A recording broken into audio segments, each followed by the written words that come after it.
Hello மக்களே, welcome back to my channel Valli Arun.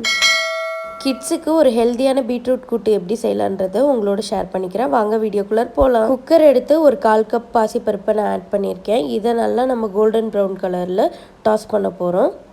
இப்படி பாசிப்பருப்பு வறுக்கிறதுனால நம்மளுக்கு அரோமா நல்லாயிருக்கும். அதே மாதிரி அந்த வளவளப்பு தன்மை இல்லாமல் இருக்கும். இப்போ இதை ஒரு கப்புக்கு ட்ரான்ஸ்ஃபர் பண்ணிக்கோங்க. அகெயின் குக்கர் வச்சு கொஞ்சமாக தேங்காய் எண்ணெய் ஆட் பண்ணிக்கிறேன். 1/4 ஸ்பூன் கடுகு போட்டுக்கோங்க. இந்த கடுகு பொரிஞ்சதுக்கப்புறம் ஒரு 1/4 ஸ்பூன் ஜீரகம் ஆட் பண்ணிக்கோங்க. இப்போது ஒரு கொத்து கருவேப்பிலை நான் ஆட் பண்ணிக்கிறேன். கருவேப்பிலை பொரிஞ்சதுக்கப்புறம் நான் ஒரு பெரிய வெங்காயத்தை எடுத்து மீடியம் சைஸில் கட் பண்ணி வச்சுருக்கேன். இப்போ அதை ஆட் பண்ணிக்கலாம். இந்த வெங்காயமும் நல்லா கோல்டன் ப்ரௌன் கலரில் ரோஸ்ட் ஆகணும். ஸோ அது வரைக்கும் வெயிட் பண்ணுங்கள். இந்த அளவுக்கு கண்ணாடி பதம் வந்ததுக்கப்புறம் ஒரு தக்காளியை நான் கட் பண்ணி வச்சுருக்கேன். அதை ஆட் பண்ணிக்கிறேன். இந்த வெங்காயம் தக்காளிக்கு தகுந்த கல்லுப்பை நான் ஆட் பண்ணிக்கிறேன். நம்ம ஸ்டேஜ் பை ஸ்டேஜாக உப்பு போடும் போது உங்களுக்கு டேஸ்ட் நல்லாயிருக்கும். 2 பல் பூண்டை தட்டி வச்சுருக்கேன். அதை ஆட் பண்ணிக்கலாம்.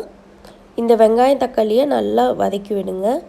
அந்த பூண்டோட ராஸ்மெல் போனதுக்கப்புறம் 1 ஸ்பூன் குழம்பு மிளகாத்தூள் ஆட் பண்ணுறேன். நான் என்னோடய குழந்தைக்கு செய்கிறதுனால நான் காரம் சட்டிலாக தான் போட்டிருக்கேன். ஒரு பீட்ரூட்டை கட் பண்ணி வச்சுருக்கேன். அதை இப்போ ஆட் பண்ணிக்கலாம். ஒரு 3 மினிட்ஸ்க்கு இந்த பீட்ரூட்டை நல்லா சாட்டே பண்ணுங்கள். பாசிப்பருப்பு வறுத்து வச்சுருக்கோம்ல, அதை இப்போ ஆட் பண்ணிக்கலாம். 6 முந்திரி பருப்பு போட்டு நல்லா தண்ணி ஆட் பண்ணி நான் கேஷ்யூ மில்க் எடுத்து வச்சுருக்கேன். இப்போ இதை ஆட் பண்ணிக்கலாம். ஒரு கப்பு தண்ணி ஆட் பண்ணிக்கோங்க. இப்போ இதை நல்லா மிக்ஸ் பண்ணி கொதிக்க விடுங்க.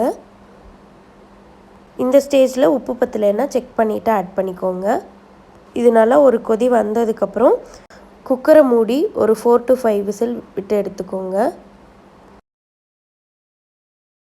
இப்போது குக்கரை ஓப்பன் பண்ணி பார்க்கலாம். நல்லா வாட்டர் எல்லாம் கம்ப்ளீட்டாக ட்ரை ஆகிடுச்சு. அந்த பாசிப்பருப்பும் நல்லா மேஷ் ஆகி குக் ஆகிருக்கு.